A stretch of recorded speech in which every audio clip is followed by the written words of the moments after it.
शिव महापुराण में सुना है शंकर भगवान पर 108 कुछ भी शिव को चढ़ाना चाहिए श्रावण के महीने में। हमने पहले भी कहा था, पिछले लॉकडाउन की कथा निकालिए और श्रावण के महीने की कथा निकाल कर सुनना। उसमें कहा था आपके पास कुछ भी नहीं है तो 108 चावल के दाने चढ़ाइए, 108 मूंग के दाने चढ़ाइए, 108 आप चाहे तो सरसों के फूल चढ़ाइए, 108 चाहे तो सफेद पुष्प चढ़ाइए, 108 चाहे तो गुलाब की पत्तियां चढ़ाइए।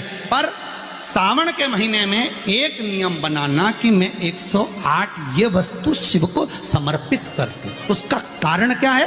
तो स्कंद पुराण में लिखा है शंकर भगवान को सावन के महीने में जब हम 108 कोई वस्तु समर्पित करते हैं तो शंकर उसको लाख और करोड़ों गुना कर कर हमको पूरे वर्ष में प्रदान कर देता है। इसलिए श्रावण महीने में 108 की महत्व।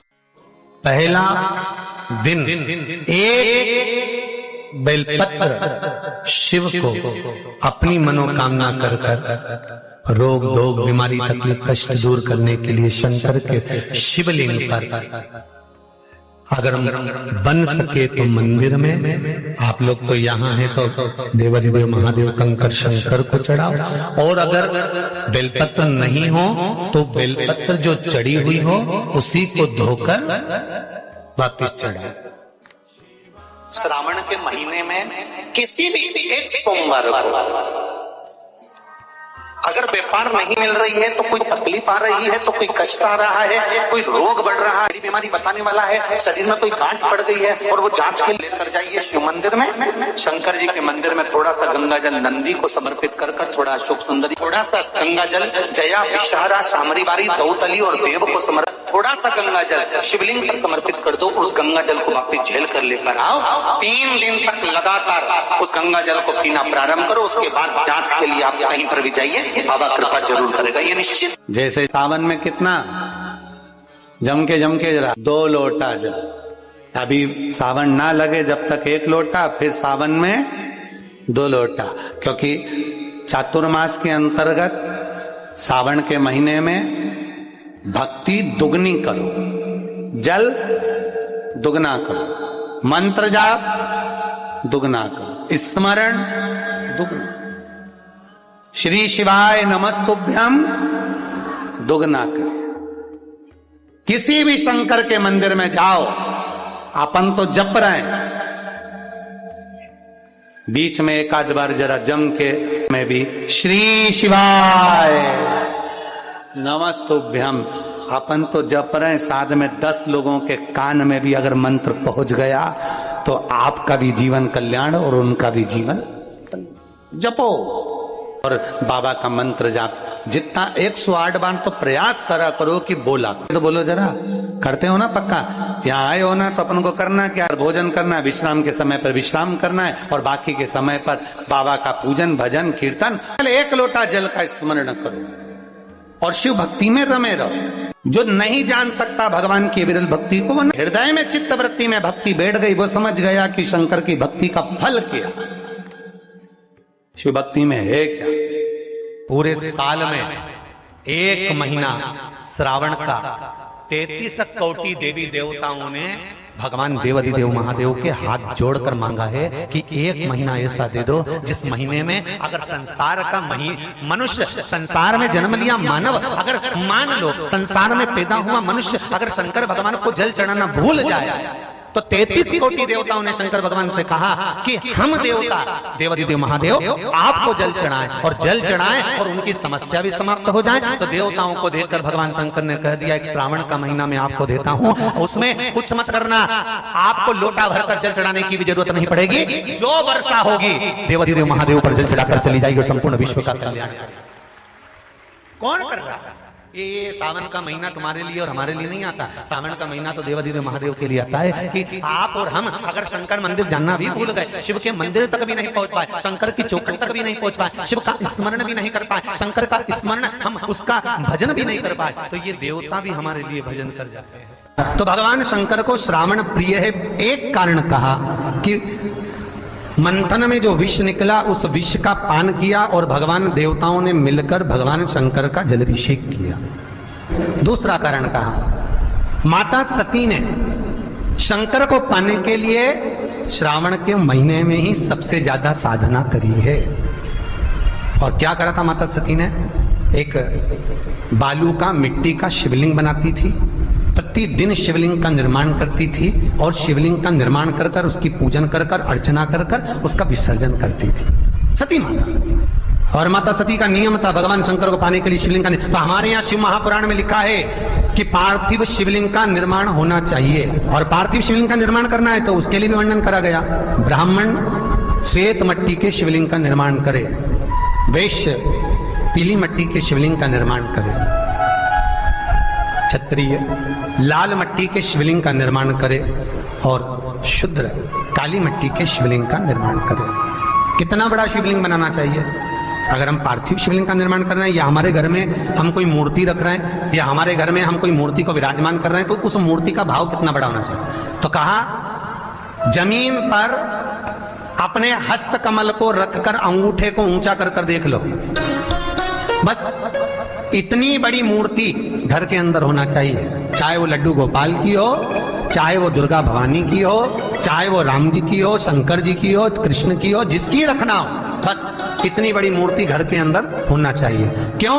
इससे बड़ी अगर मूर्ति होती है तो जैसे मंदिर में सेवा होती है उतनी सेवा की उसको जरूरत पड़ती है, और अगर इससे छोटी मूर्ति होती है, जितनी छोटी होगी उतनी सेवा कम करना पड़ती है। तो मूर्ति जितनी छोटी होगी उतना सुख प्रदान करेगी, उतना सुख, उतना आनंद देगी।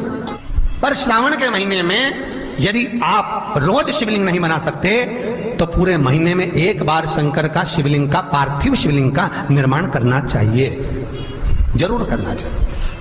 और पार्थिव शिवलिंग का निर्माण कर कर उसकी आराधना, उसकी अर्चना, उसकी पूजन करना चाहिए। नमः शिवाय, ओम नमः शिवाय, ओम नमः शिवाय, नमः शिवाय। पार्थिव शिवलिंग का जब भी निर्माण करें, किसी थाली में या पात्र में, जिसमें भी आप निर्माण कर रहे हैं, उस पार्थिव शिवलिंग को बनाने से पहले उसके अंदर, पात्र के अंदर एक बेलपत्र रखे। बेलपत्र क्या? आपको कथा में कल कहा था, बेलपत्र का वृक्ष माता पार्वती के नयन अश्रु से प्रकट हुआ है, और रुद्राक्ष का वृक्ष शंकर भगवान के नयन अश्रु से प्रकट हुआ है। तो बेलपत्र रखकर फिर उसके ऊपर शिवलिंग का निर्माण करें, फिर उसके ऊपर शिवलिंग, उसका लाभ आनंदित होगा, उसका सुख आनंदित, वो आनंद फल देने वाला होगा। कई लोग सीधे थाली में शिवलिंग बना देते हैं। माता पार्वती के हस्त कमल पर शिवलिंग का निर्माण है महाराज, हस्त कमल सुख देने के लिए। तो भगवान शंकर के शिवलिंग का निर्माण करें। माता सती ने भी किया।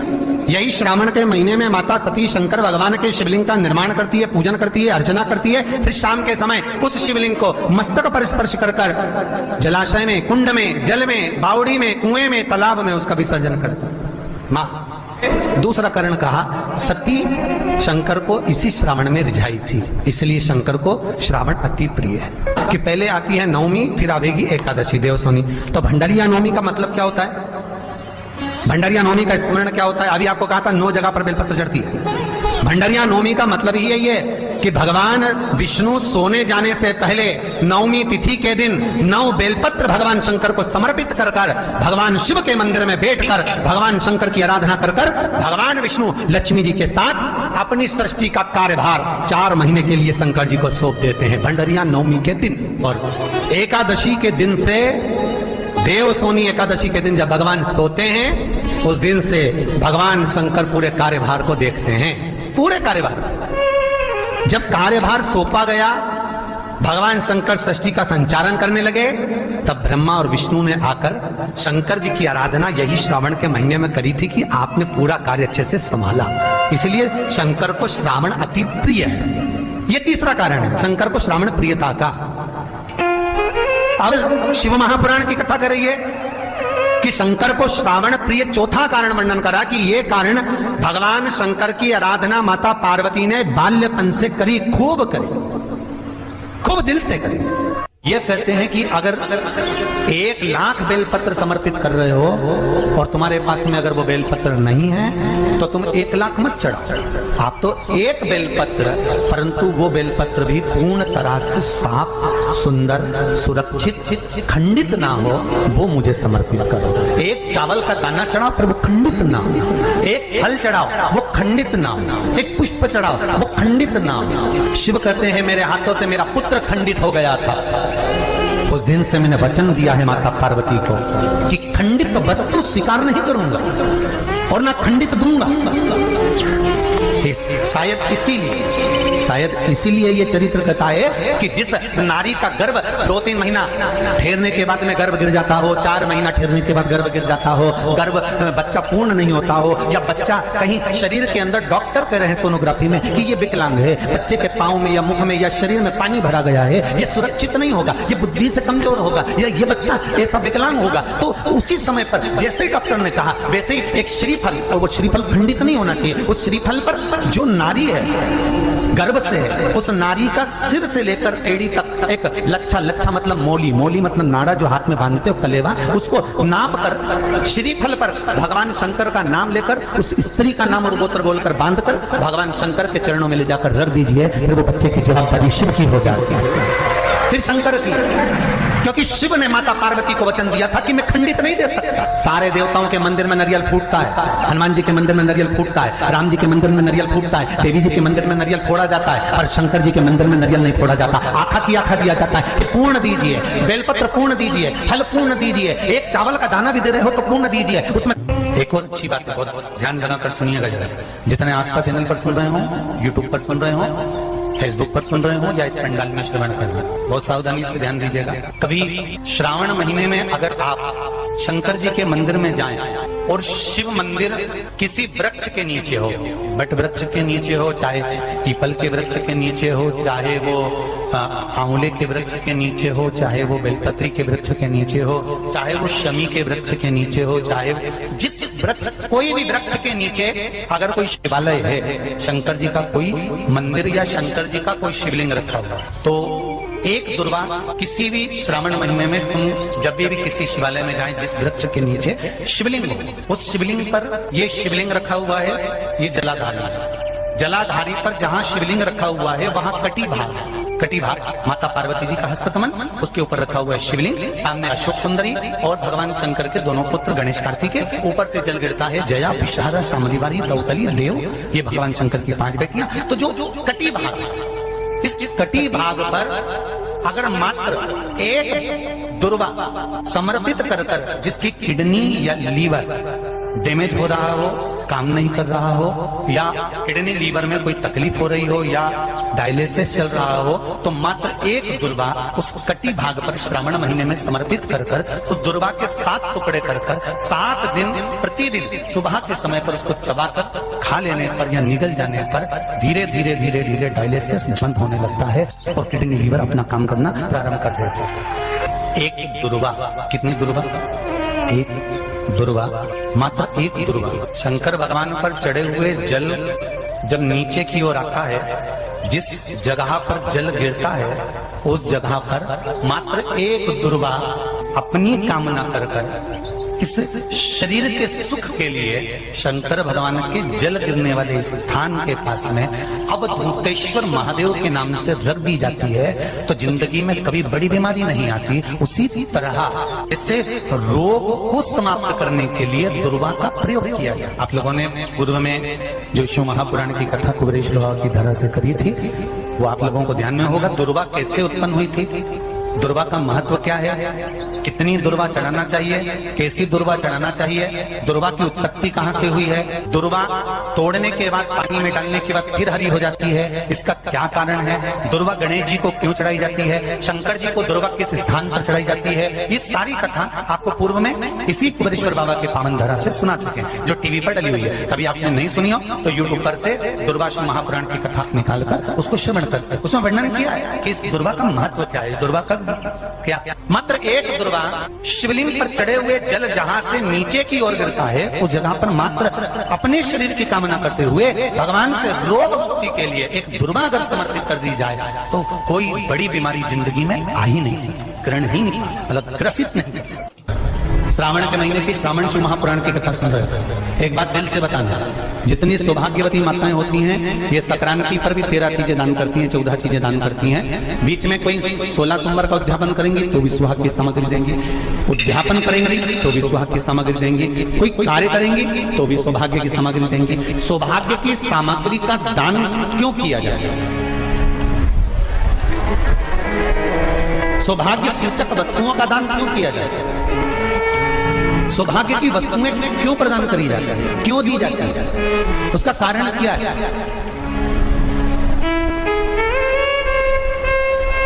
क्यों देते हैं महाराज?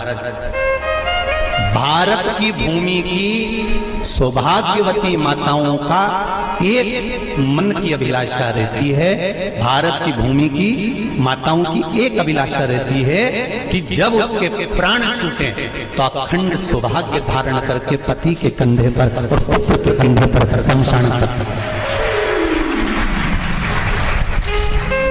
ये भारत की भूमि की माताओं की सोच, उनके मन का संकल्प, उनके मन का भाव। मेरे भारत की माताएं अखंड सौभाग्य की वस्तुएं धारण कर कर अपने आप को गौरवान्वितता महसूस करती हैं, और विदेश की माताएं ये सब वस्तुएं उतार कर गौरवान्वितता महसूस करती हैं।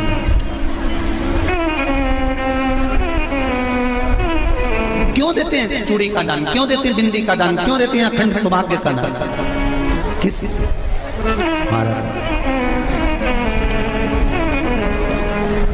एक एक पांव में जोड़े से भी चूड़ी होना चाहिए, केवल एक नहीं, सिंगल नहीं। वो तो आजकल का फैशन हो गया महाराज, जो केवल एक भी चूड़ी धारण कर लो उसी में फैशन दिखे। श्रावण की शिव महापुराण की कथा कहती है जब बेटी को विदा करा जाता है और पहली बार बेटी के पांव में जब बिछुड़ी डाली जाती है तो वो बिछुड़ी भी अलग अलग नहीं होती, उस बिछुड़ी के जोड़ को चेन से एक दूसरे से बंधा हुआ होता।